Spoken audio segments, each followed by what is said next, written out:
નમસ્કાર મિત્રો, હું આપનો દોસ્ત ધર્મેશ કાલા ભારતીય સનાતન સંસ્કૃતિના અલગ અલગ વિષય પર બધા સાથે વાત કરતો હોઉં છું. આજે આપણે વાત કરી છે વિદુર નીતિ વિશે. વિદુર નીતિના અલગ અલગ ભાગની અંદર આપણે વાત કરીશું. આજે પ્રથમ ભાગ છે, જેનું ચારિત્ર સારું છે તેના માટે આખી દુનિયા એક પરિવાર છે.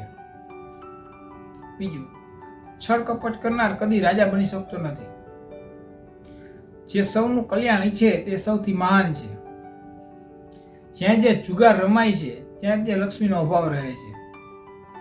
સ્વામીએ સેવક ઉપર અને સ્વામી ઉપર સેવકે કદી અવિશ્વાસ કરવો નહીં. વિનય અને વિવેક અપયશનો તત્કાળ વિનાશ કરે છે. સુખ માટે ક્યારેય ધર્મનો ત્યાગ કરશો નહીં. બુદ્ધિમાન અહીં ગરીબ રહી જાય છે અને મૂર્ખ ધનવાન બની જાય છે. ક્ષમા કદી પણ ક્યારેય કોઈનું અકલ્યાણ કરતી નથી. અગ્નિ, સ્ત્રી, દેવી, દેવતા, ગુરુ અને મા બાપ કદી અપમાન કરશો નહીં. અસ્તુ.